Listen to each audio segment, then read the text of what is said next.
Halo sahabat pembelajar, kali ini kita akan mengkonfigurasi DHCP server pada Cisco Packet Tracer. Sebelum kita mengkonfigurasi DHCP server, maka kita harus lebih dahulu memahami atau mengetahui apa sih DHCP. DHCP kepanjangan dari Dynamic Host Configuration Protocol. Merupakan layanan yang secara otomatis memberikan nomor IP pada komputer yang memintanya. Komputer yang memberikan nomor IP tersebut sebagai DHCP server, sedangkan komputer yang meminta nomor IP disebut sebagai DHCP client. Dengan demikian, administrator tidak perlu lagi harus memberikan nomor IP secara manual pada saat konfigurasi TCP IP, tapi cukup dengan memberikan referensi kepada DHCP server. Kenalan mengenai DHCP. Nah, kali ini kita akan coba sedikit membuat topologi. Topologi yang akan dibuat adalah topologi star dengan 4 personal komputer client dan 1 personal komputer server yang akan dihubungkan melalui device atau dibantu dengan device yang namanya switch. Oke, kita langsung saja.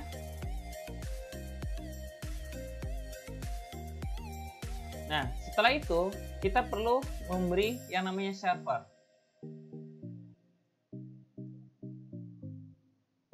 Selanjutnya kita beri yang namanya switch.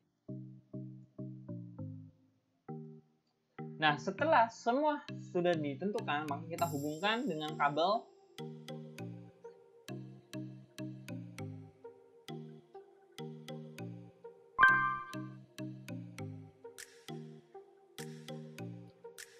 Nah, secara otomatis mereka sudah mulai running dan mencari informasi-informasi terhubung dan lain-lain. Nah, kali ini kita tidak perlu membuat IP address pada setiap komputer klien. Nah, yang kita harus lakukan hanya kita setting IP address pada si server tersebut. Nah, setelah itu kita akan setting DHCP servernya untuk keempat personal komputer klien ini agar bisa terhubung oleh si server tersebut. Oke, langsung kita konfigurasi untuk TCP IP-nya terlebih dahulu. Di sini kita menggunakan statis 192.168.1.2. Nah, ini adalah IP address kelas C yang saya gunakan untuk server. Setelah itu kita default gateway-nya kita tentukan adalah 192.168.1.1. Setelah sudah kita lakukan seperti ini, maka kita harus setting konfigurasi dari si DHCP server tersebut. Yang pertama-tama yang kita akan lakukan adalah kita masuk ke menu service. Setelah itu di dalam menu service ini ada berbagai settingan pada server. Nah, untuk kali ini kita akan men-setting DHCP terlebih dahulu. Nah, setelah itu di sini ada port-port yang akan digunakan dan lain-lain. Nah, di sini secara default mereka memberikan informasi bahwasanya maksimal number user adalah 512. Nah, nanti ini terlalu banyak, nanti kita akan sederhanakan sesuai dengan kebutuhan settingan kita. Yang kedua, nanti di sini ada start IP-nya 192.168.1.0. Itu start IP-nya. Nanti kita akan kombinasikan juga. Nah, yang pertama kita lakukan adalah untuk flash internetnya, berhubung server hanya punya satu port, maka kita menggunakan ini saja. Yang kedua, pastikan DHCP-nya dalam keadaan on. Nah, setelah itu untuk default gateway tadi kan kita sudah memberikan informasi di settingan yang sebelum di TCP IP. Nah, kita masukkan saja 192.168.1.1. Setelah itu DNS servernya untuk sementara kita kosongkan saja karena kita belum setting untuk DNS servernya. Setelah itu start IP address-nya kita mulai dari 192.168.1.3. Jadi diusahakan berurutan untuk IP address ini.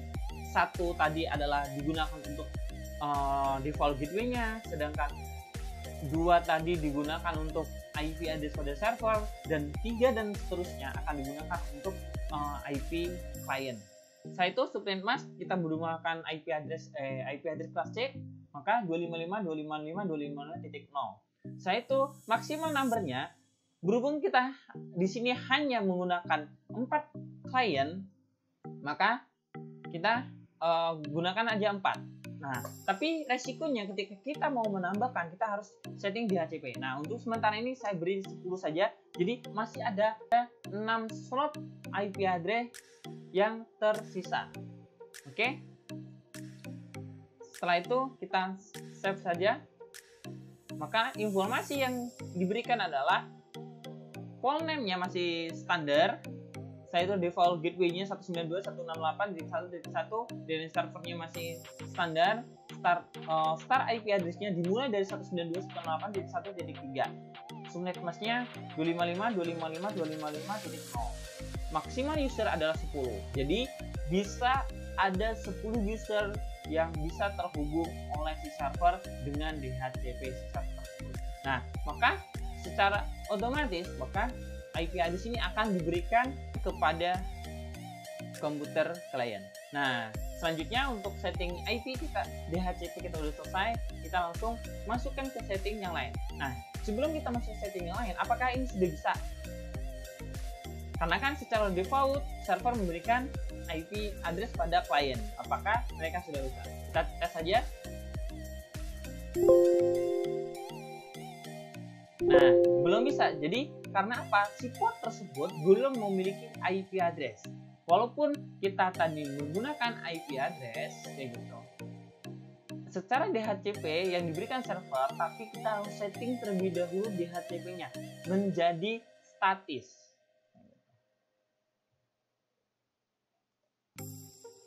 Di desktop, setelah itu TCP/IP. Nah, menjadi dinamis ya. Menjadi dinamis dengan cara kalian. Nah, sekarang kita rubah untuk ke dinamisnya. Nah, itu kita klik DHCP-nya, secara otomatis dia akan memberikan IP address. Nah, ini contohnya dia diberikan IP address 192.168.1.3 dengan subnet mask 255.255.255.0. Sedangkan default gateway-nya 192.168.1.1 dengan DNS server 000 dan lain-lain. Nah, begitu juga dengan 3 komputer klien yang lainnya. Maka secara otomatis dia akan berurutan.